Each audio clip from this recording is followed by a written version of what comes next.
Hello అండి, అందరికీ నమస్కారం. సెక్రటరీ కథ తరువాత భాగం తెలుసుకుందాం.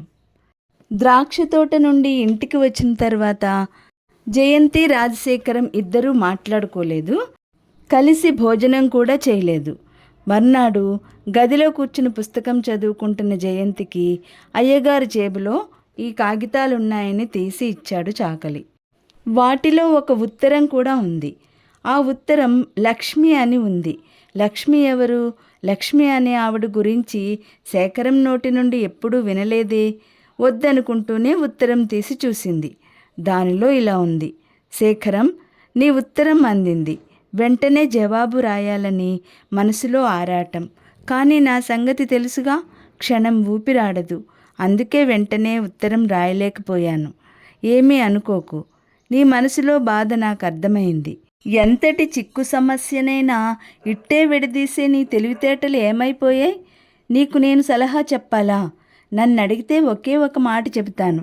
మనసు లేని మనువులో మనిషికి మనశ్శాంతి ఉండదు. అయినా నువ్విందులో ఇంత భయపడాల్సింది నాకేం కనిపించలేదు. పెళ్లి చేసేసుకో. తరువాత నీ కాళ్ళకి చుట్టుకున్న బంధాలు వాటంతటవే విడిపోతాయి. ఒకళ్ళ పట్ల జాలితో నీ జీవితం నాశనం చేసుకుంటావా? అలాంటి పిచ్చి పని ఎప్పుడూ చేయకు. అంతకంటే వెర్రితనం ఇంకోటి ఉండదు. వెంటనే వివాహం చేసేసుకో. పరిస్థితులు అవే చక్కబడతాయి. వ్యక్తులు వాళ్లే సర్దుకుంటారు. మనసులు అవే కలుస్తాయి. ఉంటాను. ఆశీర్వచనములతో లక్ష్మి అని ఉంది. ఉత్తరం 10-15 సార్లు చదివిన జయంతికి విషయం బోధపడలేదు. రాజశేఖరం పెళ్లి చేసుకోవడానికి ఎందుకు జంకుతున్నాడు? ఎవరు అతని కాళ్ళకి పెనవేసుకున్న బంధం? ఎవరిని చూసి తన జాలితో తన జీవితం నాశనం చేసుకోబోతున్నాడని ఆవిడ హెచ్చరిస్తోంది? జయంతికి మెల్లమెల్లగా అర్థం కాసాగింది. మంచు తెరలు విడిపోతున్నాయి. అసలు విషయం ఉదయిస్తున్న సూర్యుడిలా స్పష్టంగా కనిపించసాగింది. ఇంకెవరు? తనే. తను కాకపోతే ఇంకెవరు తనకి బంధంగా ఉంది? ప్రస్తుతం అతను జాలిపడుతున్న వ్యక్తి తను కాకపోతే ఇంకెవరు? ఈవిడెవరో అతనికి చాలా ఆప్తురాల్లా ఉండి వెంటనే వివాహం చేసుకోమని మందలిస్తోంది. ప్రమీల గురించేనా? అయినా రాజశేఖరం ఇందులో ఇంత బాధపడాల్సిన పనేముంది? చిచ్చి, తనిలా ఏవీ గ్రహించుకోకుండా ఎలా కూర్చుంటోంది? ఈ విషయాన్నైనా అతను పదే పదే చెప్పడానికి ప్రయత్నిస్తుంది. తనెంత వెర్రిదైపోయింది! గ్రహింపు జ్ఞానం బొత్తిగా ఇలా శూన్యమైపోయిందేమిటి? జయంతి లేచి ఉత్తరాన్ని జాగ్రత్తగా శేఖరం డ్రాయర్లో పెట్టేసింది. మనసంతా హఠాత్తుగా ఒంటరిగా శూన్యంలో దిక్కులు చూడసాగింది. తను చెప్పేయాలి, తనే చెప్పేయాలి శేఖరానికి. అదెలా ఆలోచిస్తూ ఉండిపోయింది. 2 రోజులు గడిచిపోయాయి. మనసులో ప్రతిక్షణం ఉత్తరం సంగతి మెదులుతూనే ఉంది. కానీ శేఖరానికి తెలియజెప్పే మార్గం దొరకటం లేదు. ఏమని చెప్పాలి? ఎలా మొదలు పెట్టాలి? ఈ ప్రశ్నలతో సతమతమవుతుంది. ఆ రోజు శ్రావణ పౌర్ణమి, రాఖీ పండుగ. హైదరాబాద్ నుంచి ఉత్తరాది వరకు ఇదో ముఖ్యమైన పండుగ.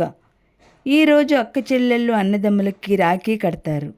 పరిచితులు భాయి భాయి అనుకుని పాత పగలు కూడా మర్చిపోయి రాఖీలు కట్టుకొని కౌగిలించుకొని ఆ రోజు నుంచి కొత్త జీవితాలు ప్రారంభిస్తారు.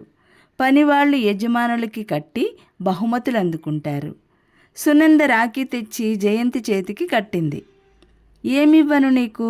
నా దగ్గరేముంది అంది జయంతి. ఇదివరకే ఇచ్చేసావుగా స్వెటర్లవి, ఇప్పుడు ఇవ్వాలంటే నీ దగ్గరే ఇంకోటి ఉంది అంది. ఏమిటది చెప్పు? ఆదుర్దాగా అడిగింది. ఇదిగో ఇది. తన బుగ్గ మీద వేలు పెట్టి జయంతి పెదవుల వైపు చూపించింది. చీపో అంది జయంతి. అంతకంటే మధురమైంది ఇంకేముంది ఈ ప్రపంచంలో? ఏమో, నాకేం తెలుస్తుంది? తెలియదని నమ్మమంటావా నన్ను? చీ. జయంతి ఆగిపోయింది. తన నుంచి ఏదో తెలుసుకోవాలని సునంద ప్రయత్నిస్తోంది. వెంటనే ప్రసంగం మార్చేసింది. సునంద వెళ్ళిపోయింది. చేతికున్న రాఖీని చూస్తూ కూర్చున్న జయంతికి చటుక్కున ఓ ఆలోచన మెరిసింది.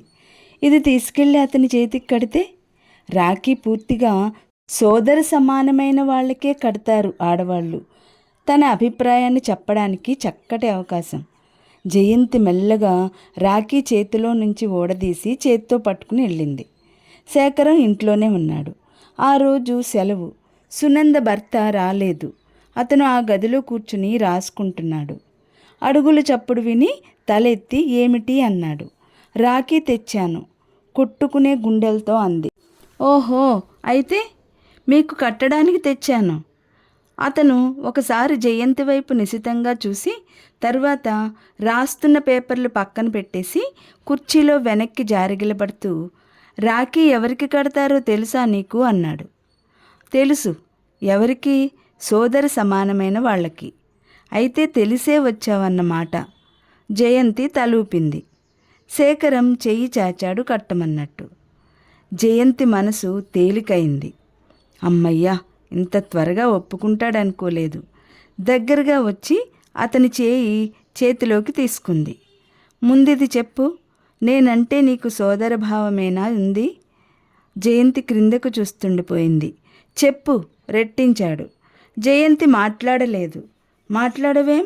అవును అవును అని చెప్పడానికి శరీరంలో ఉన్న శక్తినంతా కూడదీసుకుంటుండగా ఇంతలో అతను జయంతి చేతిని పట్టి విసురుగా దగ్గరికి గుంజుకుంటూ, ఎంత ధైర్యం నీకు అన్నాడు.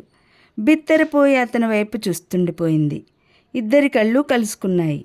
నిన్ను నువ్వు మోసం చేసుకోవాలనుకుంటే చేసుకో, కానీ నన్ను చెయ్యలేవు. అది కూడా ఇదివరకైతే ఏమో చెప్పలేకపోయేవాడిని, కానీ మొన్న ద్రాక్ష తోట దగ్గర ఆ వెన్నెల్లో నువ్వేమిటో నాకు తెలిసిపోయింది అని క్షణం ఆగి, నేను నీకు సోదర సమానున్నే కాదు, తల్లి తండ్రి స్నేహితుడు అన్నీ చూపించే అని ఆగిపోయాడు. అంతేగాని పిచ్చి పిచ్చి ఆలోచనలతో ఆత్మవంచన చేసుకోకు. తర్వాత నీకిది కూడా చెప్పాలి. ఎలా చెప్పాలా అని సతమతమైపోతున్న నాకు మంచి అవకాశం ఇచ్చావు. నేనీ దాగుడు మూతలు ఇంకెన్ని రోజులో ఆడలేను. జయంతి, త్వరలోనే నిన్ను పెళ్లి చేసుకుంటాను.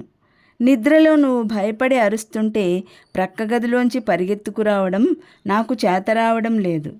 నా ప్రక్కనే నువ్వుంటే చెయ్యి చాచి దగ్గరికి తీసుకోవచ్చు. జయంతి మొహం కందగడ్డలా తయారైంది. శేఖరం ఇది గమనించి గడ్డం పైకెత్తుతూ, భయపడకు, నాలాంటి మనిషిని భర్తగా భరించడం నీకు అసాధ్యం అనిపిస్తోందా? ప్రయత్నం చేసి చూడు. నువ్వనుకున్నంత భయంకరంగా ఉండదేమో. తర్వాత నీకు ఇంకోటి కూడా హామీ ఇస్తున్నాను. వివాహం నామమాత్రమే, అనుక్షణం అంగరక్షకుడిలా దగ్గరగా ఉండడం కోసం, అంతే. నీ నుంచి నీ అంతట నువ్విచ్చేంత వరకు నేనేమీ ఆశించను. అధికారం అసలే చూపించను. ఎవరో వచ్చారని లోపలికి రాబోయిన వాసు కంగారుగా వెనక్కి తిరిగి పారిపోయాడు. శేఖరం చేతిలో ఇంకా జయంతి గడ్డం అలానే ఉంది. వాసు వెళ్ళిపోగానే ఇద్దరూ మొహాలు చూసుకున్నారు. చెప్పు, నా మీద అసహ్యం లేదని ఒకసారి అన్నావు. అది నాకు గుర్తుంది. కోపం ఉందని నాకు తెలుసు. దానికి కారణాలు కూడా నాకు తెలుసు. కానీ మన పెళ్ళైపోతే అన్నీ చక్కబడతాయని ఆశ. జయంతి కళ్ళల్లోకి వెతుకుతున్నాడు. జయంతి నుంచి సమాధానం ఏమీ రాలేదు. వస్తాను, ఎవరో వచ్చారట. మెల్లగా జయంతిని వదిలేసి బయటికి వెళ్ళిపోయాడు. ఒంటరిగా గదిలో మిగిలిపోయిన జయంతి చిత్తరువులా నిలబడిపోయింది. తరువాత కథ రేపటి వీడియోలో తెలుసుకుందాం. ఈ వీడియో లైక్ చేయండి, షేర్ చేయండి. మొదటిసారిగా చూసిన వాళ్ళు సబ్స్క్రైబ్ చేసుకోండి.